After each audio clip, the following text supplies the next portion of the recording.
Hey guys, this is a new style of video for me, but I have something special for you today. A couple days ago, I got queued up against Eken, a player renowned for his skill in online limited, with some saying his win rate is upwards of 70% in top Mythic play. I'll be honest, a week ago I didn't even know what Mythic rank was, but I'm really happy to have achieved it. Obviously, his win rate's much more impressive than mine, but regardless, I got to rank 1190, and on the right side you can see he is rank number 1. Very, very, very cool. Sorry for missing the beginning of this game and for all this downtime. I was honestly just scrambling to start the recording because I don't typically share my Magic gameplay. Now that I got that sorted out, however, let's get into the gameplay. Although I was on the play and went first, Eken curved out much better than I did, so his board state's already quite strong by turn 2.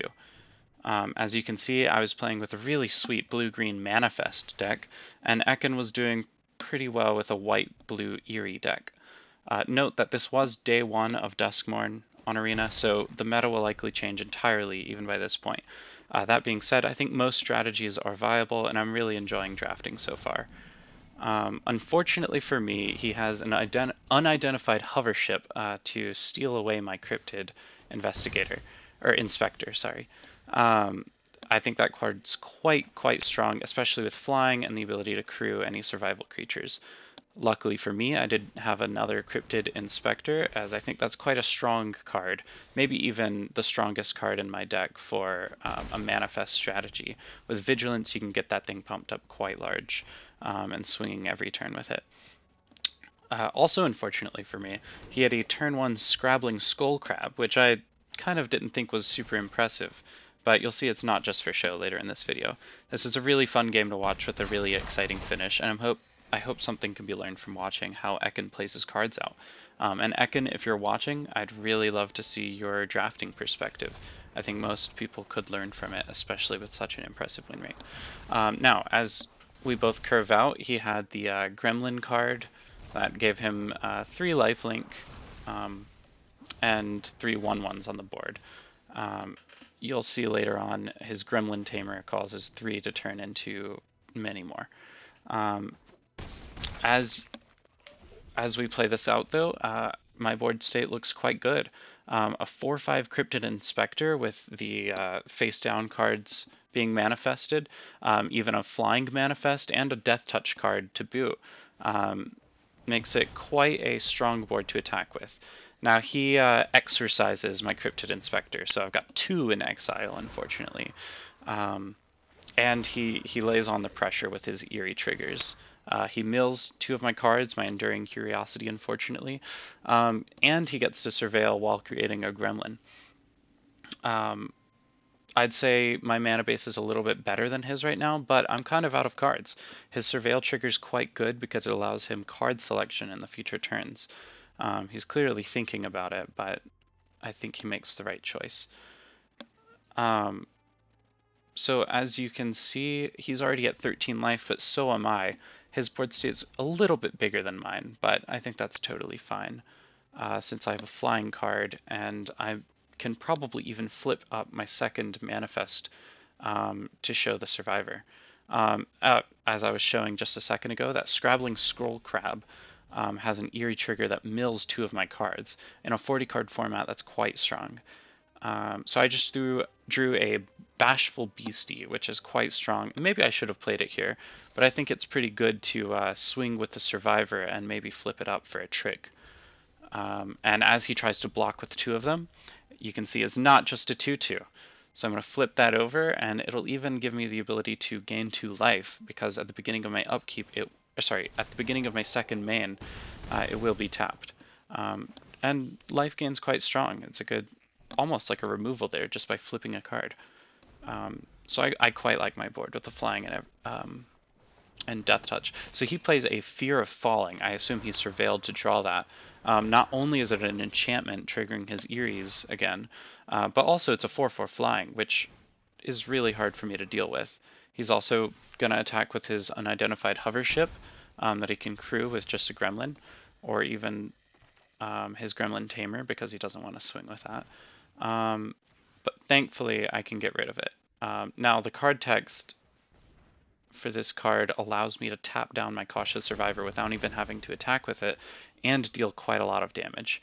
Now here, I I'm not sure what the best play was. I think clearing that 4/4 flying was quite important. Um, but maybe I should have saved my mana to attach the cautious survivor, the cursed windbreaker, so that it could have flying for subsequent turns, and then I could play out the bashful beastie. Um, Regardless, he has another fear of falling, kind of ridiculous, but there's his other in his graveyard. Triggers his Eerie once again. Half my deck is already gone. I'm at 17 cards, and he's hit me in the face with his flying cards. So I drew another Cursed Windbreaker, quite strong. I think I want to get that flying creature out, since he's already got multiple flying creatures he's hitting me for. I think that evasion's really strong. Here you see my third Cryptid Inspector, a very, very good card in this format, I think. Especially with flying, and it gains a counter just from flipping it up. Quite lucky that I had that. And the Creeping Peeper can tap down to allow my Cryptid Inspector to turn face up right away. It might not have been the smartest to turn it face up right there, but I think it was worth it. So he actually blocks my Cautious Survivor with 4 Gremlins. Quite a hefty price just to block that one card, and I'm happy with that trade. I quite like my board state. I think my only mistake now... Oh, here, the audio is a little messed up, but it should be louder. The only issue... I think the only mistakes I make from this point are not attacking with the Flesh Bearer in future points. Oh, look at that little buddy pulling out a red balloon. Spooky. So here he's really figuring out what he wants to do on his turn, which I think is very, very smart. I should have spent some more time thinking on my turns from this point forward, because I think I had a pretty good position, possibly even a winning position. There he goes again, triggering his Eerie triggers, milling 2 more cards with the Scrabbling Skull Crab, and creating another Gremlin to block with, or even attack with the Gremlin Tamer. So I get the Vanish from sight. This feels really strong here. I can get rid of his flying card, and swing in for 5 more damage with my Cryptid Inspector and my face down flying manifest card. Here, I honestly think I should have attacked with the Flesh Bearer. What would he block with? It would either kill his Skull Crab, deal 2 more damage to his face, or kill the Gremlin Tamer.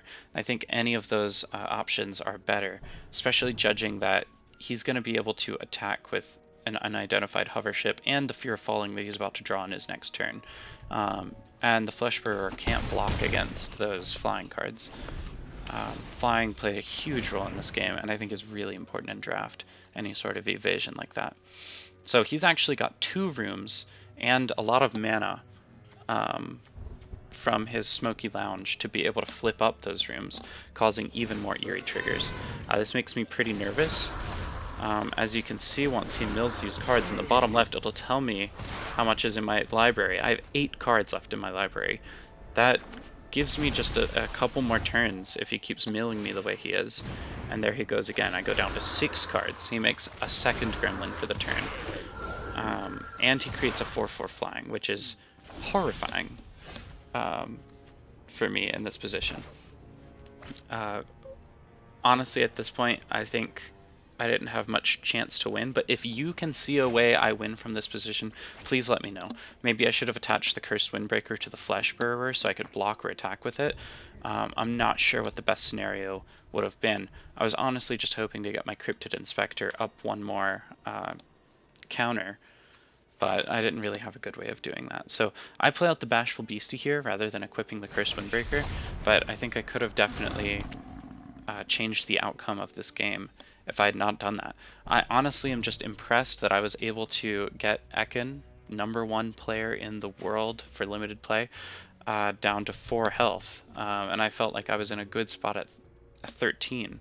However, he's got that alternate win condition of the Scrabbling Skull Crab milling me away.